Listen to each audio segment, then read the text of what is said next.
Hey, I'm Paul Perry, I'm Kim Hartsock, and you're listening to The Wrap, a Warren Averett podcast for business leaders, designed to help you access vital business information and trends when you need it.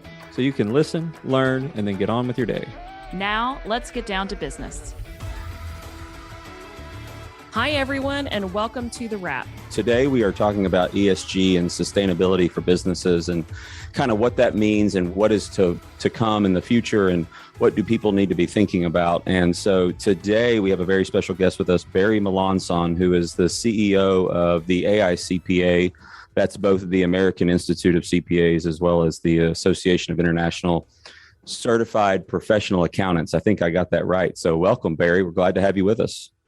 Paul and Kim, it's great to be with both of you, and it's a very timely topic, and obviously over the years worked very closely with the firm, and just really happy to be with you today. Thank you, Barry, for being with us, and we'll let our listeners know that you're actually joining us from London today, and we really appreciate you taking time to be with us. Yeah, I was in a series of meetings in London this week, and you may not find it surprising given our topic, but a lot of the meetings had a pretty strong ESG topic associated with it. So Barry, if you could just start out, we have a variety of listeners on our podcast, and some have probably a differing level of understanding of what ESG is. So can you just start by giving us some basics of ESG and what that means to business owners and leaders? Yeah, Kim, glad to do that. So, the technical, I guess, is in environmental, social, and governance is the ESG. And that's the watchword of the era that has sort of come together. But it's really, it's probably broader than those three words in a lot of ways. The reality is that I think we start with the basics, and the basics is that entities, corporations around the world are given permission to operate from governments.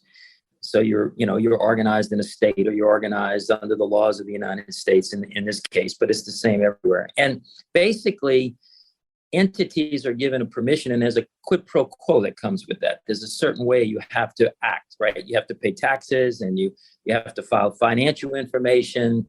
And there's a certain way that you have to act. And for hundreds of years, it's been a pretty simple relationship. And that relationship is changing pretty dramatically with a lot of external forces today. Some of the social issues that we're facing in the world, a lot of concern about the environment, diversity in governance, how you treat employees, how you look at your business models. There are different levels of expectations from what we call a multi-stakeholder group. So, traditionally, the stakeholder group of a company was primarily the people who owned it, right? Either shareholders in as a public company or the entrepreneurs in a privately held company. But in a world of everything, social media and communications and travel and a global connected world, that is changing. And the expectations that businesses have to sort of be responsible to is what we call a multi-stakeholder class. So it's investors, but it's also regulators, it's employees, it's other players in your supply chain, either providers of product to you or your customer base. It's the community that you operate in. It's the expectation of people who, who are spouses and children of people who work for a company. And so this sort of notion of multi-stakeholderism has expanded. And with that, what you're expected to, how you're supposed to act is set by, in some cases, I would say it's set by three different things. It's set by market expectations. It's set in some cases by regulation or legislation, and also it's set by standards or standard operating procedures or expectations in this space. And that's really what's happening in the world. And what I like to say, and I know, Kim, you and Paul both have heard me say this, particularly when we focus on the environmental part, it's very emotional in this country, right? And there are people listening to this podcast who I guarantee you believe it's, the most important thing in their life, their lifetimes that's being addressed is the environmental issue. And there are people totally on the other end of the spectrum that believe it is, it's a made up issue. The science doesn't support it. It's being overblown, whatever words and adjectives you want to put into that environment. And I would say is looking at it from a business perspective and the role of really how it is accounted for, that sort of doesn't matter. The expectations are up. People are expecting things, and really, and we'll talk about this, but measurement and reporting and actually understanding what I would say is the truth can prove either side right, frankly. And that's the beauty of, I think, what's gelling in society today. I think that's really good way to look at it, Barry, and we appreciate that idea and that concept from a business perspective. But let's go a little bit maybe back further. This really is not a new idea. This is not a new concept. The idea of sustainability or somewhat of ESG has been around for some time. You can go back to the series principles that was created by Exxon after their spill. You can go back to any investment policy that any corporation had, right? If a nonprofit said, I don't want to invest in these types of companies, I'm not going to. They were in essence following the idea or the concept of ESG, and we want to, our daily actions need to kind of coincide with what our values and our cultures are. So why the hype now? Why are we seeing people either buying into this or really jumping on the bandwagon? But there's really not a bandwagon because it's something that is here to stay for a while. Probably in looking at companies and how they're valued. But why the hype now? Yeah, actually, in your history points there, I would say the real substantive change actually goes all the way back to 1995, and when it was sort of a general consensus that the information flow of businesses is much broader than just what's in financial statement or tax returns. And so that was really the genesis, and it didn't pick up very quickly, but you're right, it is picking up. And the why now, I think there's a lot of parts to this. I mean, clearly environment, there's been a lot of activity that people are concerned about, and there's certainly, we're living in an era in which the environment is changing. Now, we could again debate the causes of it, but it's clearly changing. And I think I would say it's the world is a much more transparent place. And so the expectations are really driving it in this multi-stakeholder notion, right? I mean, social media is a big driver of how much people are there. Employees, you got a new generation of employees who have a different expectation of what is a company that I'm going to work for? How are they going to act? What's going to be their role in society? Clearly, we've had major social issues in the diversity and equity and inclusion area that has driven a lot of this.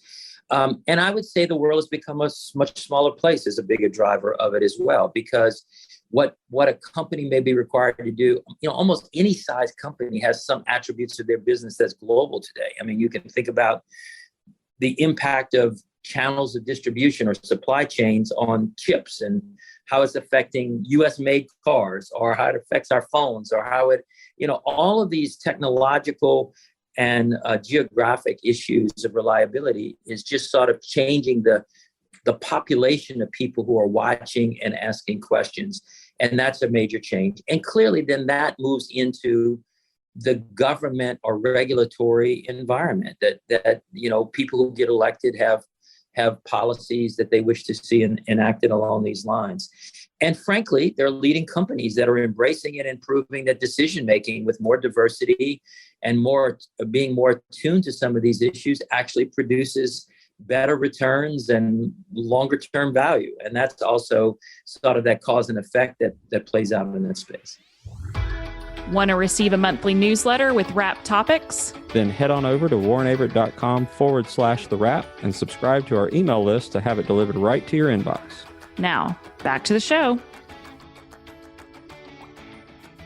So we just talked a little bit about the history of kind of where this started and how it's grown and some significant things that have happened in our world recently that have shifted people's thinking. But where do you see this going? So, in 3 years and 5 years and 10 years, what do you think the short-term impact will be? And then where do you see this going long-term? And maybe talk about how, this will be integrated within the United States, but, even how that interacts globally, what you just talked about, how every business now has some aspect of their business that is global. You can't really get away from that, even if you consider yourself a small business, right? Yeah, so I think where it's going to go. So if you want to think about how, back to this quid pro quo point that I made, you can think about government or the public or stakeholders expecting certain things, and how does that manifest? And that's really your question, Kim. How does that sort of play out? One way to think about it is just a whole bunch of broad-based rules that people have to apply, or regulations or laws that come about. Another, there'll be a lot of rhetoric around that, but that's really, really, really hard to execute, because what is the trigger to doing that? And if we think about it, and this is where our profession comes into play, if you really think about what is the most common thing globally about business information, it's financial reporting. Essentially, the standards for financial reporting are the same. They're not exactly the same globally, but essentially they're the same. Standardization has occurred over 60 or 70 years in the accounting space. And it is just commonly accepted that businesses provide financial information as a sort of cost of doing business, or a way that they are allowed to do business. And so I actually think it'll be one step below these sort of broad-based thematic type of things. It'll be delivered through requirements about information flow. And that information flow will be much more about the integrated components, not just financial components. We actually have a term we call integrated thinking and reporting. And what it means is that there's 6 elements to really how you run a business. I don't care if it's a big business or a tiny business. 2 of those we've traditionally complied with around the world, which is what's called financial capital and manufacturing capital. It's sort of the financial resources of the business. But the other 4 are not things that have been traditionally measured and reporting on. And they are what we would call natural capital, which the environment that we're talking about on the E falls into. Human capital, which of course, you could bring in any CEO and you say, what's your most important asset? And they would say, my people, which is a great thing for them to say. But we don't do a lot to measure and sort of look at that. Yeah, we have employment laws, but it doesn't sort of fit into that scope. So human capital is one. Actually, relationship capital, the whole notion of how you function in a supply chain, how you function with customers, how you function with third parties, how you function in your community, is a third thing that is a resource of companies today. That's a very important element. And then the 6th is the notion of intangibles, right? Intangible capitals, which is such a big part of what businesses manage today. And so what I think will happen is actually first in the environment, because I think the environment is leading the charge today, but ultimately in all of those areas over the next, let's say, decade plus, you will see mechanisms in which businesses will report in an integrated thing, how they're managing their businesses along those capitals. And for public companies, because public company information is very transparent, because you have wide base of shareholders, that will be very, very, very transparent information, like an audited financial statement that's public today, except in all of those areas. For private companies in which that information is more private, it may be only shared in a more limited scope, maybe to your suppliers who may require that, or maybe to employees who want to know that as to who are they working for in that particular space. And some of the forces that are going to impact that might be, if you're a distributor of someone else's product, let's say, you're a retailer or you're a wholesaler or something along those lines. They may be a public company and they may have this notion, these are called level 3 type of calculations.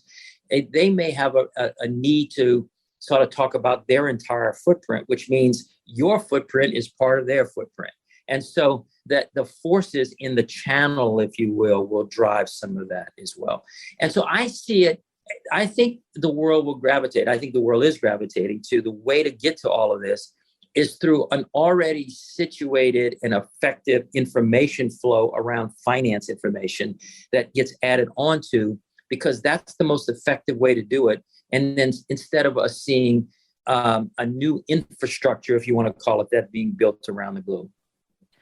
So I just want to say that this reiterates why accounting is such an integral part of our economy. And so young people, as they're going into college and trying to figure out what their career path is, obviously I'm a huge fan of being in accounting, having an accounting degree, but I just think it shows that the world will continue to change and accounting will adapt to that, right? You've got behind your head, adapt and thrive, which are two, key words for our industry. But it just shows you that even as you're talking about environmental, sustainability, social, all these things, the world still revolves around accounting. And that continues to be kind of a common language that unites us. And as we have a challenge of trying to grow our industry in terms of getting people to follow into this career and see the future in this career, I think this just goes to show how important it is. You're absolutely right. And let me define why that's really even at a more granular level than what you said is absolutely right. What all the things that we just talked about is about how do you gather that information? What's the right information? What's the necessary information? How's this reported on? And there are 5 elements to how all of this is going to develop. It starts with controls in an organization. How do you actually obtain this information? Well, that's how financial information starts, is with controls. The second is, how do you measure it? How do you measure it against standards? And there's a process now to establish standards on a global basis for this. Well, just like accounting standards, you have a transaction, then you have to measure it against the standards. Then the third thing is, what does that information, what does that internal story, does that information tell you for decision making? That, again, is the sweet spot of the financial profession, because we know how to do that. We look at financial information to drive investment decisions or business decisions. Then the fourth thing is where you have an external reporting responsibility, how do you gather that information and put it in a cogent way to report externally? Well, that's what financial statements have done for hundreds of years. And then the final thing is, how do you have assurance associated with that the people who see the information know that it's consistent and reliable? And that's what the attest function over financial information has all been about. So, Kim, your point is 100% accurate. And the components of where this is moving basically goes to the core competency of our profession. Now, it'll be supplemented, for instance, in carbon areas. You're probably going to have engineers that are going to be part of that process to help measure it. But the control and consistency aspect is around those 5 points. And I think that is, a lot of people talk about the AICPA being there for CPA firms and for auditors. But this to me proves even further that the AICPA is there for the betterment and the advocacy of business and how business is done and run. And for the business owners that are listening, they're probably sitting there thinking, well, how do I, what is those frameworks Barry's talking about? And we're coming up with some.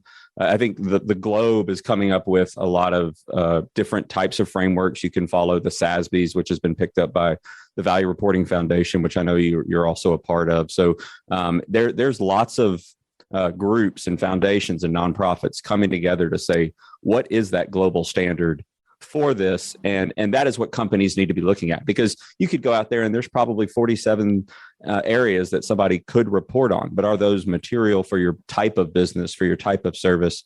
And I think the SASBs is the leader in, and I keep saying the SASBs is the Sustainability Accounting Standards Board. Their framework really breaks it down into 77 different industries and says, if this is your industry, these are the 4 or 5 things that are material and important.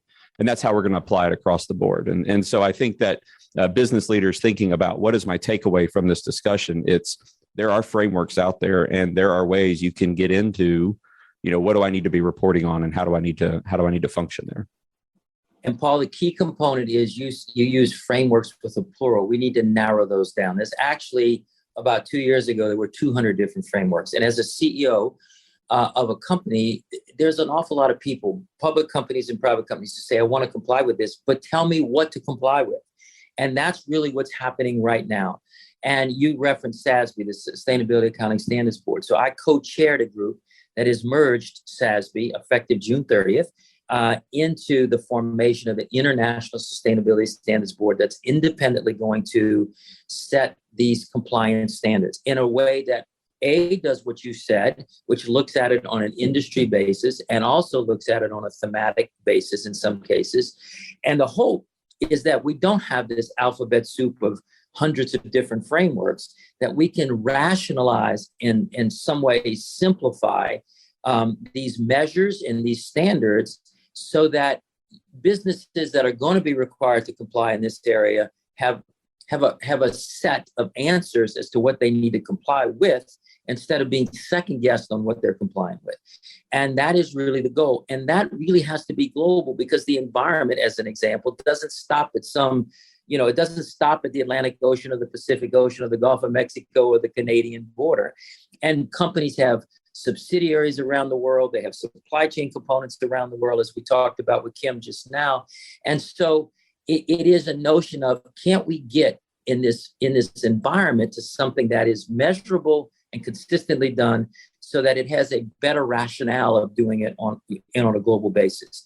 And that doesn't mean global drives, because this new board that's being set up is going to have a U.S. component, offices in the U.S., offices in Canada, offices in continental Europe, offices in London, offices in Asia. And the really important part is that businesses will have an opportunity to feed into proposals that come about. So, something is, crazy or whatever, they have an opportunity to deliver that feedback. And it's going to be done in an independent way, not by government, but by an independent standard setting board that really is designed to interact with the market and to be doing that on a global basis. Now, that's a hopeful sort of great outcome. We may see some governments add more requirements on top, but at least if they do it off of a building block approach, which is the words we use, then at least we can have a core that is the starting point, which again, reduces the cost to implement and at least creates consistency. And I would make one more point, because Paul, you used this industry point. The reality is, if you write just generic standards in all of these areas, particularly these areas, not accounting, but particularly in the environmental areas, then, if I'm in financial services, how do I apply that versus, let's say, extraction industries or manufacturing or retail, et cetera? And so one of the things in putting this together that's an imperative that we brought forward was there has to be a notion of industry-based types of approaches, because the people implementing it, you want them to be able to go into one place and say, I'm in financial services or I'm in oil and gas. These are the measures that I need to be looking at. So Barry, here on the wrap, we always try to wrap it up in 60 seconds or less. So what's the main thing you want our listeners to leave with today after hearing this discussion? Well, what I would say is, because the U.S. has probably got more naysayers to all of this than any other place in the globe. I have a global role and I get to see that. So I would say it this way. And I'll tell you a really, really, really quick story. I was in a meeting that had a person from the UN, so an organization that you would think you would label as a liberal organization, and that person made a strong case that a electric automobile, and he named a brand, I won't name a brand here, but is actually a net negative cost to the environment. He made that point, and the general consensus would be it would be a net positive to the environment, right? Well, the truth is that I don't think anybody really knows what's the right answer to that. I certainly don't know the right answer, whether it's a net positive or a net negative. But the building of a set of standards and consistent measurements, whether you believe either side of that equation, standards produces the information that will let us, hopefully, in a transparent and consistent way, answer those types of questions. And if you're in the camp of, yes, it's the most important thing we can do, it may prove that. But it might prove the other side of the camp. And our country particularly has been a leader in that. This notion of transparency sort of proves that in finances and business models, what businesses survive throughout decades and decades. And so this is a good evolution in that space. And really, again, you can embrace it from whatever side of the political spectrum you might actually subscribe to. That's what I would leave for the people. Barry, this was a wonderful discussion. It's been a pleasure to follow you for so many years being in this profession. I do want to say thank you for all that you do for this profession, but also for business advocacy as a whole from the accounting perspective. And we appreciate what you've done, and we appreciate what you're going to do going forward. And thank you very much for being a part of the Wrap with Kim and I. Glad to be here. It's always great to be with both of you. And thanks for the great comments. And I hope the listeners get something out of this as well. Thank you all. See you soon. Bye. And that's a wrap. If you're enjoying the podcast, please leave a review on your streaming platform. To check out more episodes, subscribe to the podcast series, or make a suggestion of other topics you want to hear. Visit us at warrenaverett.com/the wrap.